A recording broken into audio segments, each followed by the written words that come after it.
The Osmo 360 is the first 360 camera released by DJI, and it's a direct competitor to the X5 from Insta360. I spent the last several weeks testing out both of these cameras, taking a ton of footage. I'm going to share what I like and don't like about each camera to help you decide which camera is right for you. My affiliate links for both of these cameras is down in the description. If you decide to purchase either one of them, I'd appreciate it if you use them. It really helps support the channel. Thanks. After shooting hours and hours of video with both of these cameras and then spending hours and hours going through all of that footage, I can confidently say that one of these cameras is better than the other, and it's not for any of the obvious reasons. Both cameras have excellent image quality, excellent audio, they're both built well, but there is a unique problem that's been reported about the Osmo 360 that you'll want to know about, and I'll talk about that a little bit later in the video. Here's side-by-side footage of the X5 and the Osmo 360. Both images look good. The X5 uses dual 1/1.8-inch sensors. DJI went a completely different route with their hardware. They have one 1-inch sensor that's specifically designed for 360 video. Both cameras have very distinct color profiles. I'm going to show you which one is which in a minute, but before I do, let me know in the comments, which one do you prefer, A or B? Both cameras are set to the standard color profile. A is more muted, a little bit more natural. B is more bold and saturated. There's a time and place for both looks. In this situation, I prefer B because I want to capture that bold color in the art, but there are times where I like it a little bit more low-key, like A. Time for the big reveal. A is the Osmo 360 and B is the X5. Let's see another side-by-side comparison. Here I'm up in the mountains away from the city. Again, I like them both, and honestly, I had a hard time telling which video came from which camera when I was putting this together. I can still see a difference between them, but it isn't as noticeable as when I was recording the graffiti art comparison. I noticed that sometimes the Osmo 360 had issues stitching together the images. If you look here, it looks like there's some kind of wavy distortion. You're going to get great quality footage from both cameras on a bright sunny day, but what about in low light? The X5 has a dedicated low light mode called Pure Video. Here's a side-by-side comparison of the X5 standard video and Pure Video. The Pure Video image is brighter with reduced noise, and it's able to do this because the X5 has 3 processing chips. It has dual Pro imaging chips and an AI chip. If you're in poor lighting but still in standard video mode, an icon will pop up on the screen suggesting you switch to Pure Video. The Osmo 360 also has a dedicated low light mode called Super Night. Super Night cleans up some of the noise and brings out the highlights. Both cameras do a great job in low light, but you can see a difference in the images, and it just comes back to personal preference. On this channel, I share the latest camera news, reviews, and how-tos, so make sure to like and subscribe to learn how to get the most out of your camera. One big difference with these cameras is the physical design. The X5 is tall and thin. The Osmo 360 is shorter and wider. You can easily navigate the touchscreen of both cameras using one hand. I prefer the feel of the slimmer design of the X5 in my hand. I feel like I have a better grip on it and I'm less likely to drop it. The width of the Osmo 360 could be an issue if you have smaller hands. The horizontal screen on the Osmo 360 is a plus if you record in single lens mode, and that's because when you were in single lens mode, you are not catching a 360-degree image, so making sure you have the shot you want is important. It's harder to see the shot on the X5 in single lens mode because you're only using a section of the screen compared to the Osmo 360, where there is no change in the side of the screen between 360 and single lens mode, so you get a lot more viewing area. Both cameras have 1/4-inch mounts on the bottom, but the Osmo 360 also uses the same magnetic mounting system as the Osmo Action 5. It is really secure and allows you to quickly connect or disconnect the camera from wherever you have it mounted. Insta360 has a similar mounting system for the Ace Pro, but is not compatible with the X5. Something I haven't seen on any of the other DJI cameras is the ability to magnetically charge. If you look here on the bottom of the camera here, you'll see 4 metal dots. You can use the Osmo 360 battery extension rod to charge the camera without using a USB-C cable. Insta360 has the FOMO power handle, and you can get over 6 hours of additional battery power using it, but you do have to connect it to the X5 using the USB-C cable. One feature that the X5 has that the Osmo 360 doesn't is right here. See if you can see it. This is actually a built-in wind guard, and behind there is a microphone. So it does a great job of reducing wind noise, especially when you use it along with the wind reduction audio settings. 360 cameras have these dual lenses that catch a wide field of view, and in between the lenses is the dead spot, and that's where the selfie stick is, so that's why they say it's invisible. But one thing about these lenses is that they are really delicate. They can scratch or break, and if they do, the camera is basically worthless until you get it repaired. That was one of my biggest issues with my X3 and X4, is I was so concerned about damaging the lens that I didn't really use the camera as much as I would have liked. Insta360 fixed that problem with the X5. You can buy a lens replacement kit and replace the lens yourself in just a few minutes. I scratched one of the lenses on my X5 on a recent trip and replaced it at my campsite in about 2 minutes. If I hadn't been able to do that, the camera basically would have been useless. The lenses on the Osmo 360 aren't replaceable, so if you were to scratch it, you'd have to send it off to be repaired. I don't know what the cost of that would be, but at a minimum, you're going to be without your camera for a few weeks if you're lucky. Replaceable lenses are a big deal and a big reason to consider going with the X5 over the Osmo 360. DJI did something I really like when it comes to the battery. The Osmo 360 uses the same battery as the Osmo Action 5. So if you already have a few of those batteries, you don't have to worry about buying extra. The X5 battery is completely different from the Ace Pro battery and isn't even compatible with the X4. The battery specs advertised by the manufacturers is based on the most optimal setting in the most optimal environment, which is typically not how we are going to be using them. Insta360 claims a runtime of 208 minutes when the camera is at 5.7K, 24 frames per second, and has ability to hypercharge, and that means that you can go from a dead battery to 80% in 20 minutes. DJI claims the Osmo 360 has a runtime of 100 minutes at 8K 30 frames per second, and you can go to 190 minutes at 6K 24 frames per second. And they have a fast charge from a dead battery to 50% in 12 minutes. Based on my experience, the battery performance for both cameras was just about the same.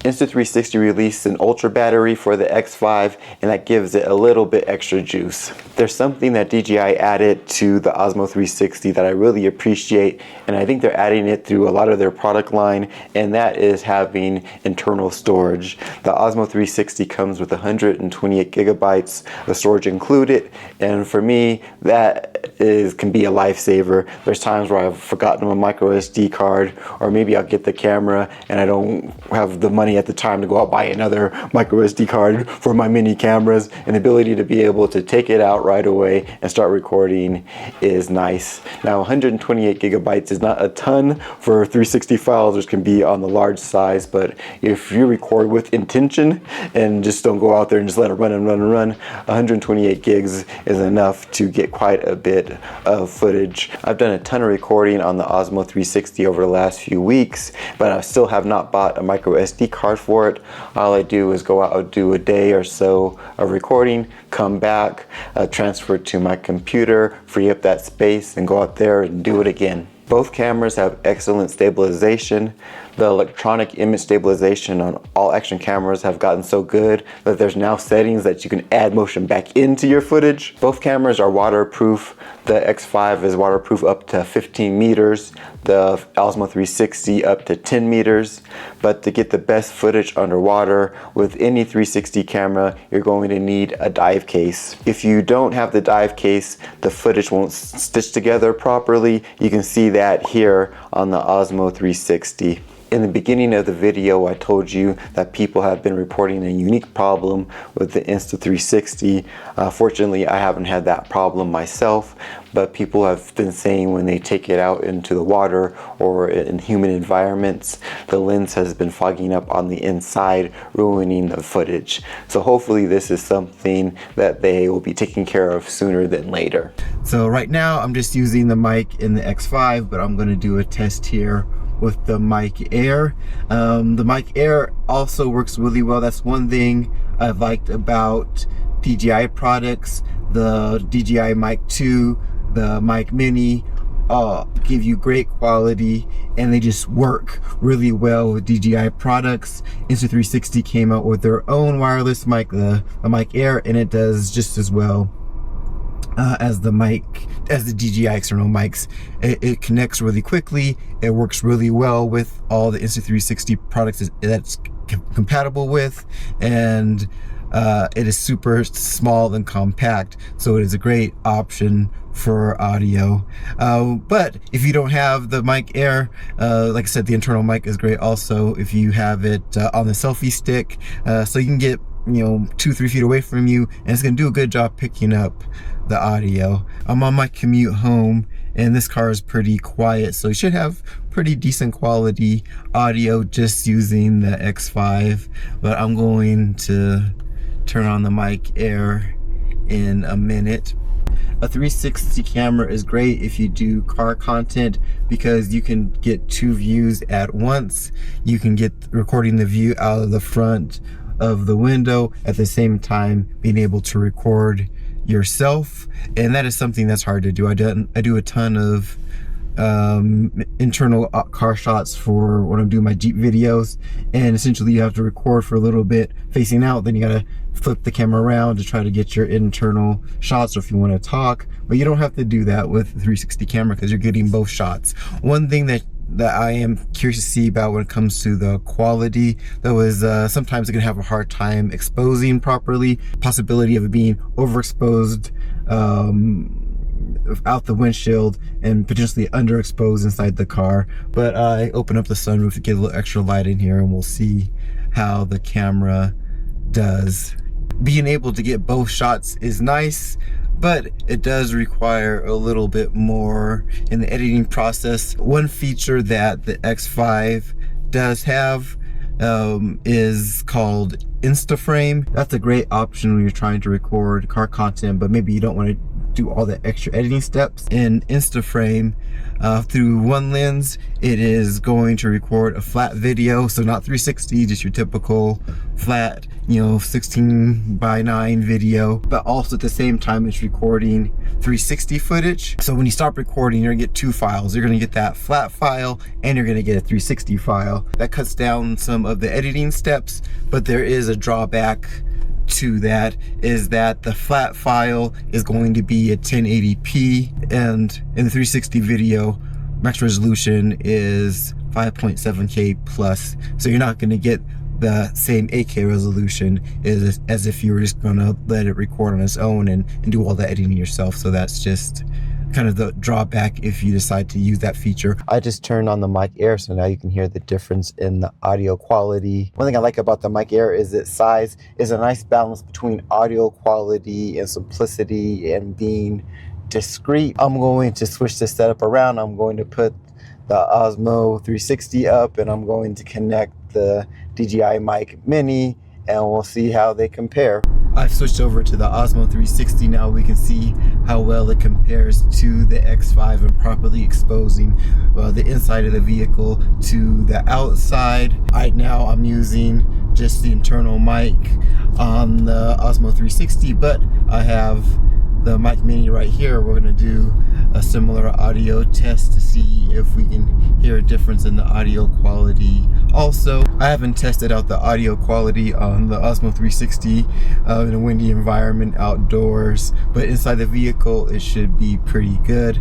I'm now going to turn on the Mic Mini so we can get a comparison. The Mic Mini is connected to the Osmo 360. It was super easy to connect. Like I said earlier, one of the big pluses has been for me the fact that the DJI mics just seamlessly connect to all of their cameras, like the Osmo Action 5 and now the Osmo 360, and Insta360 is catching up with the Mic Air that does a good job. Both cameras have the modes you'd expect. There's photo mode, there's time lapse, there's hyperlapse, there's low light. Neither camera has slow-mo in 8K 360. The max frames per second of the X5 in 8K is 24. The Osmo 360, you can do 8K 50 frames per second, so there you can actually shoot in 50 frames per second and then reduce it to 50% to get some slow-mo. If you really want to do slow-mo footage, you're going to have to switch to single lens mode. In single lens mode, the X5 can record in 4K 60 frames per second. The Osmo 360 has boost mode, which allows it to record in 4K 120 frames per second. There's a cool mode called bullet time on the X5. You spin the camera over your head using the bullet time selfie stick to get this cool shot. The Osmo 360 has a similar mode, but it's called Vortex. I checked the DJI website and didn't see an accessory that would allow you to spin the camera over your head, so I guess you might have to buy Insta360 selfie stick. I'm not sure about that. The X5 has some modes that the Osmo 360 doesn't, like road mode, star lapse, loop recording, insta frame. You can do all these modes on the Osmo 360, but you have to manually set them up. These cameras have great image quality, they have a lot of similarities, but the more I used them and compared them, the X5 started to pull ahead in my opinion. What separated the X5 from the Osmo 360 for me was the little things, like already having these modes set up and established. The Insta360 app has a ton of features to make editing 360 footage so much easier. Editing 360 footage is a lot more work, and anything that reduces that friction is a huge plus in my book. DJI has its own app and it has all the basic features you need to edit 360 footage, but it's just not as refined as the Insta360 app. There are a ton of accessories for the X5 already out and available. You have multiple different types of selfie sticks of varying lengths. There's power banks, there's ND filters, there's the dive case, there's mounts for every sport you can think of, and eventually I imagine there's gonna have all that for the Osmo 360, but it just doesn't have the product support yet. After using both cameras, I could tell that Insta360 just has more experience in the 360 camera game. DJI did some things with the Osmo 360 that I really like. The internal storage, the battery, the mounting system, but the ability to replace the lens on the X5 is a big deal and is a must-have feature for me. My two biggest pain points when it comes to 360 cameras is the editing and the lenses, and the X5 addresses them both. I hope this video has been helpful and you enjoy whichever camera you pick.